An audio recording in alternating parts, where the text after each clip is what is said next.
Bienvenidos una vez más a Basket 365. Soy Denis y en el vídeo de hoy os traigo uno de esos vídeos más improvisados, más rápidos, sin edición, así que no habrá intro ni nada.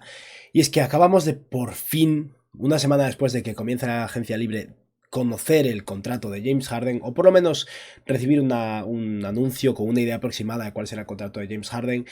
Y personalmente, desde el punto de vista de los 76ers, estoy encantado, creo que no podría haberles cuadrado mejor.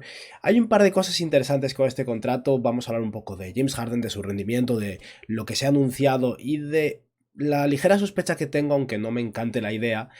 Y es que los Philadelphia 76ers, que ya tenían la plantilla completa y estaban en cierto modo atados de manos, lo cual me pareció un movimiento bastante interesante por parte de Daryl Morey, no tenía mucho margen para para renovar a James Harden por muchísimo dinero, porque le pagaron a PJ Tucker la mid-level completa de equipos fuera del impuesto de lujo, equipos fuera del tax apron, digamos. Una vez eso está asegurado, los 76ers no pueden pagar más de 157 millones de dólares en salario total. Siempre existe la posibilidad de que James Harden los fuerce a que, si quieren renovarlo, hagan lo que sea necesario para liberar dinero y tengan que mover a Furkan Korkmaz, a Matisse Thybulle o lo que sea. Pero la realidad es que Filadelfia tenía ahora mismo unos 36 millones de dólares más o menos de margen hasta llegar a ese tax apron después de gastar su dinero, y no podían permitirse pagarle más a James Harden sin liberar salarios de algún modo. Yo me imaginaba que debido a esto James Harden llegaría a un acuerdo con los 76ers para cobrar estos 36 millones de dólares y posiblemente firmar un contrato de unos 3 años, tal vez 110 millones de dólares, 115 millones de dólares a lo largo de 3 años. Pero Harden al final les ha concedido una oportunidad única. Y es que al final estamos hablando de un jugador de 32 años que sigue siendo buenísimo, eso es innegable, pero que ha tenido un declive considerable, sobre todo porque físicamente no es lo que era y no se cuida demasiado, y ese es el mayor problema. Tal vez James Harden llegue con una actitud diferente este verano y el año que viene aspire a un aumento salarial una vez más, pero estamos hablando de un jugador que, como veis en los stats ahora mismo, jugó algo en Filadelfia esta temporada y tuvo buenos números en temporada regular, es verdad, pero tampoco fueron tantos partidos. Pero una vez llegaron los playoffs, tuvo sus cosas buenas, fue un jugador de impacto positivo, pero promedió casi 40 minutos de juego con 18,6 puntos por partido, 5,7 rebotes y 8,6 asistencias, con más de 6 triples intentados, un 37% desde 3 y un 41% en tiros de campo, que es bastante ineficiente. Y Harden tiene 32 años, no se está haciendo más joven, y su declive físico es más evidente que en otros casos.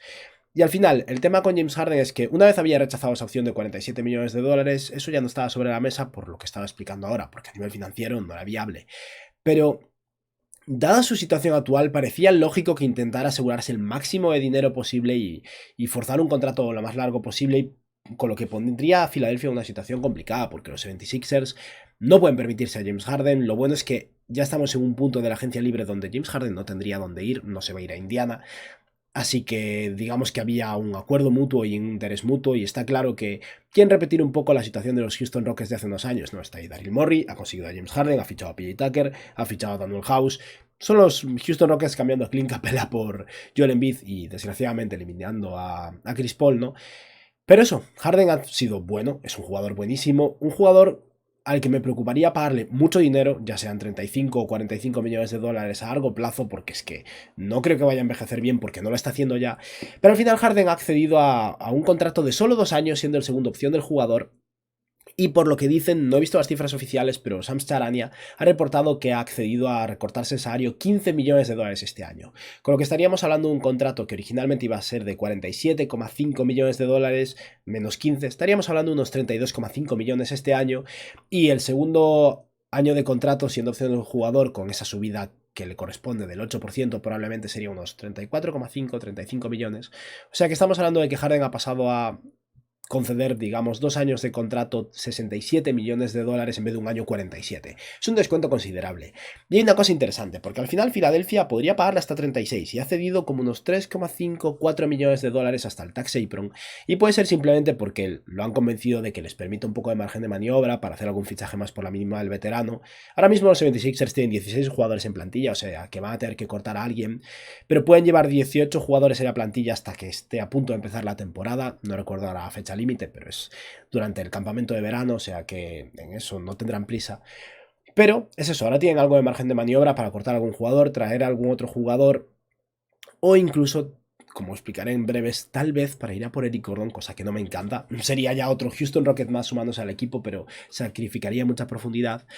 Pero sea como sea, lo curioso aquí es que James Harden, al acceder a ese contrato de 2 años, sí que conserva un poco de poder porque tiene una opción de contrato para el año que viene. Y si no le va muy bien este año, el año que viene se asegura esos 34 millones de dólares. Pero sigue siendo una ganga para los 76ers porque al final yo creo que Harden podría haber conseguido perfectamente 3 años de contrato siendo el tercera opción de jugador. Creo que aquí Harden aspira a ayudar un poco a Philadelphia ahora mismo, ser muy bueno este año, que los 76ers sean aspirantes al título. El equipo está reforzado, veremos ahora la plantilla completa. Y tal vez elevar su valor y el año que viene rechazar su opción y sí que firmar por más dinero. El año que viene Filadelfia no habrá usado su mid-level, al menos de momento, y podrían tener menos argumentos para negarle una extensión de contrato, que aún así sería menos que las cifras actuales que maneja, porque se vería una subida del 20% de unos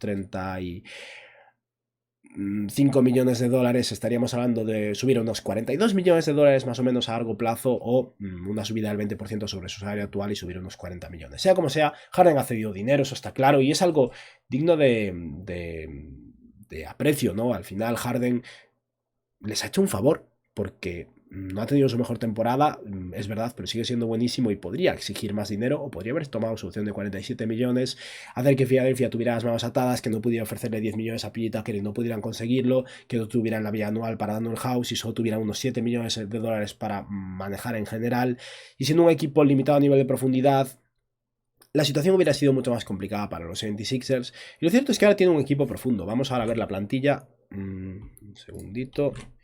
Me escondo un momento.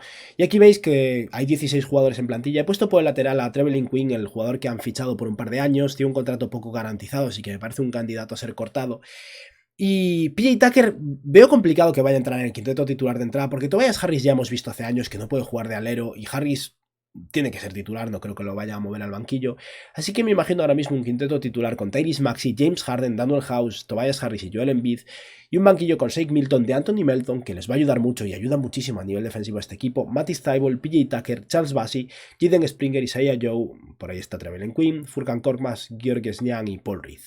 He puesto por encima a Charles Bassey de Paul Reed porque creo que Bassey al final, siendo un jugador un poco más tradicional, digamos, tal vez tenga más posibilidades de hacerse un hueco en el equipo. Bueno, me pongo ya, que ya habéis visto un poco el equipo.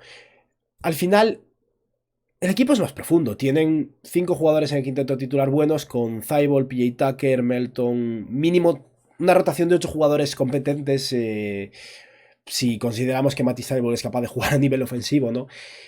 Y a esto todavía se le podría sumar la posibilidad de que vayan a por Eric Gordon, porque esos 3,5 o 4 millones de dólares de margen que tiene libre hasta el tax apron ahora mismo con ese descuento adicional que les ha hecho James Harden, daría un poco más de margen de maniobra de cara a esto. El problema es que Eric Gordon cobra 19,5 millones de dólares y para llegar a esa cifra o a una cifra lo suficientemente cercana para poder absorber su contrato, los 76ers básicamente tendrían que enviar a Matisse Thybulle más Furkan Korkmaz, y con eso se ponen unos 10 millones de dólares, 9 y algo, y aún falta bastante, o sea que tendrían que sumar a Jaden Springer y a Georges Niang. Esa es más o menos la idea. Tal vez en vez de Jaden Springer podría ser alguien como Isaiah Joe, pero básicamente tendrían que sacrificar a 4 jugadores, 100% serían Matisse Thybulle y Furkan Korkmaz y Georges Niang, 3 de ellos, y eso es bastante profundidad. Y Eric Gordon se solapa un poco con de Anthony Melton, es mejor jugador que cualquiera de los que estamos hablando, pero ni siquiera creo que Houston quiera demasiado a estos jugadores. Es un equipo muy profundo.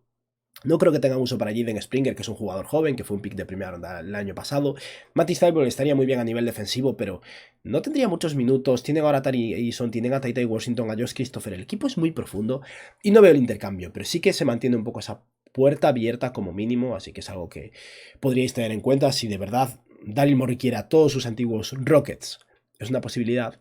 Pero sea como sea, James Harden les ha hecho un favor y sobre todo ha permitido que Filadelfia tenga poder de decisión, porque si el año que viene James Harden toma su contrato de 35 millones de dólares y es un jugador que no ha rendido a la altura de ese contrato, bueno, en 2024 es agente libre, no es el fin del mundo. Y si James Harden decide que quiere tomar otra ruta o quiere un contrato más grande y ha tenido una temporada desastrosa un año más, Filadelfia tiene un poco más de conocimiento de la situación del equipo, conocimiento de la situación de James Harden y puede estar más preparados para negarle un contrato, ofrecerle un contrato y tomar una decisión. Y creo que mucho lo va a determinar el verano de James Harden, lo duro que trabaje y lo que se esfuerce, pero sea como sea, me parece un éxito rotundo de Daryl Morey, todo lo que ha conseguido, ha mejorado mucho el equipo, ha habido un lavado de cara, James Harden ha rebajado su salario muchísimo, dándoles margen de maniobra, no están ni siquiera en el tax apron, y dado que están hard capped por la mid-level, ni siquiera va a gastar mucho dinero, no va a ser un equipo caro. Y la cosa pinta bien en Filadelfia, no me parecen el favorito del este, pero creo que es un equipo mejor equipado que el año pasado. Y mucho va a depender de lo sano que esté Joel Embiid y lo delgado que esté James Harden al principio de la temporada. Y nada, esto era un poco mi reacción al contrato de James Harden que me ha sorprendido muy gratamente, es mucho mejor de lo que yo me esperaba. Y bien por Filadelfia, y a ver qué más hacen, si es que hacen algo más, y a ver qué decisiones toman, si se queda así la plantilla, ver a quién corta entre Belén Quinn, Isaiah Joe, tal vez Paul Reed, aunque me sorprendería, tal vez incluso muevan a Jaden Springer. Pero bueno, esto ha sido todo por hoy. Ahora empieza la Summer League y voy a ver un rato yo por mi cuenta, pero es posible que me conecten luego a Twitch a las 11 de la noche para ver un rato con vosotros si os apetece y charlar un poco de todo esto. Y nada, ahora sí, esto ha sido todo por hoy. Espero que os haya gustado el vídeo y que tengáis un buen día. Adiós.